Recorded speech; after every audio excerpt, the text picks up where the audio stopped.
আসসালামু আলাইকুম সুপ্রিয় নবম ও দশম শ্রেণীর শিক্ষার্থীরা। আজকের এই ভিডিওতে আমরা দেখব তোমাদের নবম শ্রেণীর যে তোমাদের অর্ধবার্ষিক পরীক্ষার জন্য যে পদার্থবিজ্ঞান এই সাবজেক্টের তোমাদের যে নমুনা প্রশ্নটি কিভাবে থাকবে এবং তোমাদের সৃজনশীল এবং সুপার সাজেশনের জন্য কি কি থাকবে সেই বিষয়গুলো আমরা দেখব। প্রথমে আমরা দেখে নেব তোমাদের যে নমুনা প্রশ্নটি কিভাবে থাকবে। যে পূর্ণমান তোমাদের এই 50 থাকবে, আর তোমাদের যে সংক্ষিপ্ত প্রশ্ন থাকবে এবং সৃজনশীল বহু নির্বাচনী প্রশ্ন কি কি থাকবে সেই বিষয়গুলো আমরা আজকের এই ভিডিওতে দেখব। তোমাদের নবম শ্রেণীর প্রত্যেকটি সাবজেক্টের নমুনা প্রশ্ন এবং সুপার সাজেশন আমাদের চ্যানেলে প্লে লিস্টে দেওয়া আছে, সেখান থেকে তোমরা দেখে নিতে পারো। তোমাদের যে সংক্ষিপ্ত প্রশ্নগুলো এভাবে দেওয়া থাকবে, এখান থেকে 10টি দেওয়া থাকলে তোমাদের যে কোনো 5টি দিতে হবে। যে প্রতিবিম্ব সৃষ্টি হয় কিভাবে, কয়েলে পাক সংখ্যা বাড়লে যে চৌম্বক ক্ষেত্রের কিরূপ পরিবর্তন হয় ব্যাখ্যা করো, যে তাপমাত্রা বৃদ্ধি পেলে শব্দের বেগ বৃদ্ধি পায় কিভাবে, পৃথিবী যে তড়িৎ বিভব অসীম ধরা হয় না কেন, যে আপেক্ষিক রোধ ও পরিবাহকের যে সম্পর্ক কিরূপ ব্যাখ্যা করো, সিস্টেম লস কি ব্যাখ্যা করো। আর তারপর তোমাদের সৃজনশীল থাকবে, সৃজনশীলের মধ্যে তোমরা যে ক খ গ এভাবে তোমাদের এগুলো থাকতে পারে। আরও তোমাদের কমন উপযোগী সৃজনশীলগুলো আমরা দেখব। যে সলিনয়েড কি, যে ট্রান্সফরমার ডিসি ভোল্টেজ যে কাজ করে না কেন যে ব্যাখ্যা করো, পানিতে শব্দটি তরঙ্গ দৈর্ঘ্য নির্ণয় করো, গাণিতিক বিশ্লেষণে কুয়ার গভীরতা যে নির্ণয় করো, রিওস্ট্যাট কাকে বলে, যে তাপমাত্রা বাড়লে যে তামার রোধ বেড়ে যায় কিন্তু সিলিকনের রোধ কমে যায় কেন, বর্তনীর তুল্যরোধ নির্ণয় করো, অর্ধায় কি, যে পি টাইপ অর্ধ পরিবাহী বলতে কি বোঝায়, যে পি টাইপ অর্ধ পরিবাহী বলতে কি বোঝায়, ধারক কাকে বলে, ধারক কাকে বলে। এখন আমরা তোমাদের যে সুপার সাজেশনটি আমরা দেখে নেব। কাজের একক কোনটি, কাজের একক হচ্ছে জুল। একটি বস্তুকে টান টান করলে এর মধ্যে কোন শক্তি জমা থাকে, সেটি হচ্ছে বিভব শক্তি।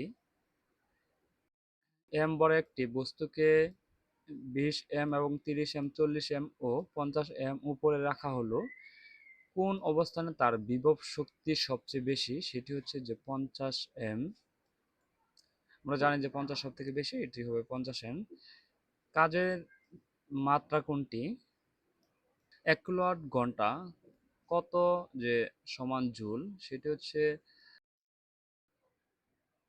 3.6 ইন্টু 10 পাওয়ার 6। আর তারপর হচ্ছে পারমাণবিক সাবমেরিন নিউক্লিয় যে শক্তিকে কোন শক্তিতে রূপান্তরিত করা হয়, সেটা হচ্ছে যান্ত্রিক শক্তি। পেট্রোলিয়াম থেকে নিচের কোনটি পাওয়া যায়, টেরিলিয়ন।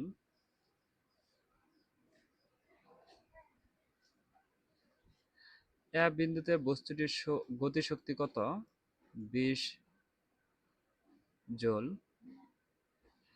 কোন বস্তুর উপর প্রযুক্ত বল এবং বলের দিকে বস্তুর অতিক্রান্ত দূরত্ব দ্বারা কি পরিমাপ করা হয়, সেটি হচ্ছে কাজ। বল ও সরণের গুণফলকে কি বলে, সেটি হচ্ছে কাজ বলে। কাজের রাশি কোনটি, কাজের রাশি হচ্ছে বল গুণন যে সরণ।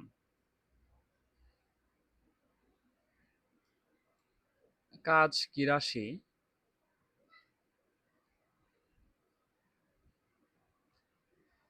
এখন তোমাদের যে পরবর্তী অধ্যায় থেকে দেখে নেই যে সুপার কমন উপযোগী যে প্রশ্নগুলো সেগুলো তোমরা পড়তে পারো। পৃথিবী পায় সকল শক্তির উৎস কি, সেটি হচ্ছে সূর্য। সূর্য। কোন শক্তি ব্যবহারের ফলে মানুষের অর্থনৈতিক উন্নয়ন শুরু হয়, যান্ত্রিক শক্তি। আদিমকালে মানুষ সকল কাজে কোন শক্তির উপর পুরোপুরি নির্ভর করত, সেটি হচ্ছে পেশি শক্তি। কয়লা কি জাতীয় পদার্থ, এটি হচ্ছে যে জৈব পদার্থ। শক্তির উৎসগুলোর মধ্যে কোনটি বেশি পরিচিত, সেটি হচ্ছে যে কয়লা। রাসায়নিকভাবে পরিবর্তিত হয়ে গাছের পাতা ও কাণ্ড কিসে পরিণত হয়, সেটি হচ্ছে কয়লা। বর্তমান সময়ে কয়লার প্রধান ব্যবহার কোনটি, সেটি হচ্ছে বিদ্যুৎ উৎপাদন। পরিবহনের জ্বালানির জন্য কোনটির ব্যবহার অত্যন্ত ব্যাপক? সেটি হচ্ছে পেট্রোলিয়াম। প্রাকৃতিক গ্যাস সৃষ্টির অন্যতম কারণ কোনটি? সেটি হচ্ছে পৃথিবীর যে অভ্যন্তরীণ চাপ ও তাপ। সূর্যরশ্মি হতে আগুন জ্বালানোর জন্য কি ব্যবহার করা হয়? সেটি হচ্ছে দর্পণ। পানির স্রোতে ও জোয়ার ভাটাকে ব্যবহার করে কোনটি যে পাওয়া যায় সেটি হচ্ছে শক্তি পাওয়া যায়।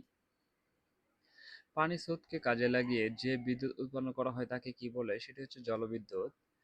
প্রবাহিত পানির স্রোত থেকে যান্ত্রিক শক্তি সংগ্রহ করে কোনটি সমন্বয়ে তড়িৎ উৎপাদন করা হয়? সেটি হচ্ছে চৌম্বক শক্তি।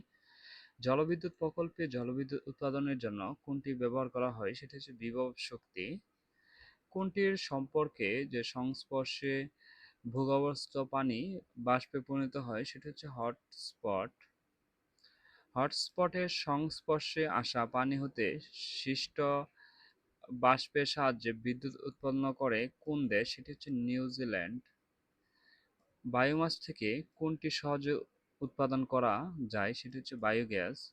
শক্তির বহুমুখী উৎস হিসেবে কোনটিকে বিবেচনা করা যায়? সেটি হচ্ছে বায়োমাস।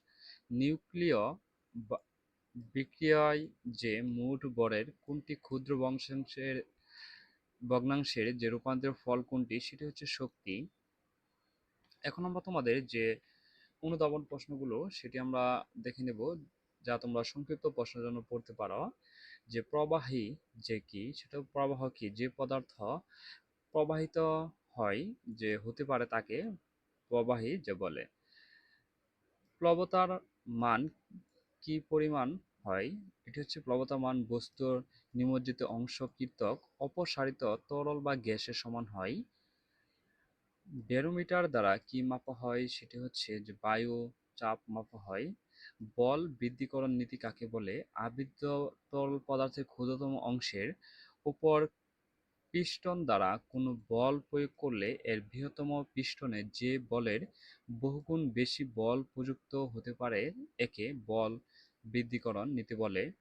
পূর্ণ স্থিতিস্থাপক বস্তু কাকে বলে? বাহ্যিক বল অপসারিত হলে যদি বিকৃত বস্তু ঠিক আগের আকার ও আয়তন ফিরে পায় তাহলে ওই বস্তুকে পূর্ণ স্থিতিস্থাপক যে বস্তু বলে।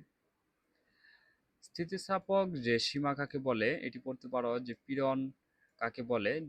কোনো বস্তুর উপর বল প্রয়োগ করলে স্থিতিস্থাপকের দরুন এর মধ্যে একটি প্রতিরোধকারী যে বলের উদ্ভব হয়। বস্তুর ভেতরে একক ক্ষেত্রফল লম্বভাবে উদ্বৃত্ত এই প্রতিরোধকারীকেই যে বল পীড়ন। পৃথিবীর পৃষ্ঠে প্রতি বর্গমিটার বায়ুমণ্ডলের যে চাপ কত? সেটি হচ্ছে ঘনত্ব কিসের উপর নির্ভর? স্থিতিস্থাপক গুণকের একক কি? বস্তুর ওজনে তরল প্রবণতা সমান হলে কি ঘটবে? কত তাপমাত্রা প্লাজমা অবস্থা উৎপত্তি হয়? পদার্থের আনুপাতিক যে তোমাদের তত্ত্বের মূল বিষয় কি? এখন আমরা দেখব তোমাদের যে সৃজনশীল প্রশ্নের জন্য তোমরা যা যা পড়তে পারো কমন উপযোগী। তাৎক্ষণিক দ্রুতি কি? বৃত্তাকার পথে গতিশীল কোনো বস্তুর ত্বরণ ব্যাখ্যা করো। স্থিতি কাকে বলে? এদিকে সেদিকে নড়াতে থাকা কলমটি অবস্থান পরিবর্তনের ঘটনা।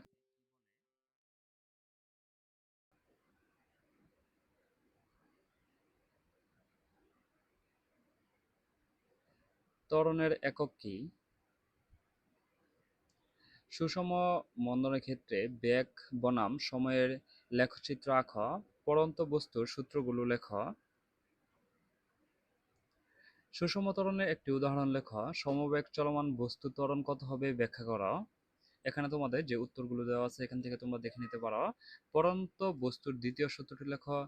দ্রুতির একক কিভাবে বের করা হয় সেটি লেখ। গড় ত্বরণ কাকে বলে? ছক থেকে কিভাবে বোঝা যায় ত্বরণ ধ্রুবক ব্যাখ্যা করো এই ছক থেকে। ধন্যবাদ শিক্ষার্থীরা, আমরা তোমাদের যে অর্ধবার্ষিক পরীক্ষার জন্য নমুনা প্রশ্ন এবং সুপার সাজেশনটি দেখে নিয়েছি। তোমাদের নবম শ্রেণীর প্রত্যেকটি সাবজেক্টের সুপার সাজেশন এবং নমুনা প্রশ্ন আমাদের চ্যানেলের প্লে লিস্টে দেওয়া আছে, সেখান থেকে তোমরা দেখে নিতে পারো। আর পরবর্তী ভিডিও সবার আগে পেতে চ্যানেলটি সাবস্ক্রাইব করে পাশেই থাকবে। আর যারা সাবস্ক্রাইব করেছো তাদেরকে অসংখ্য ধন্যবাদ।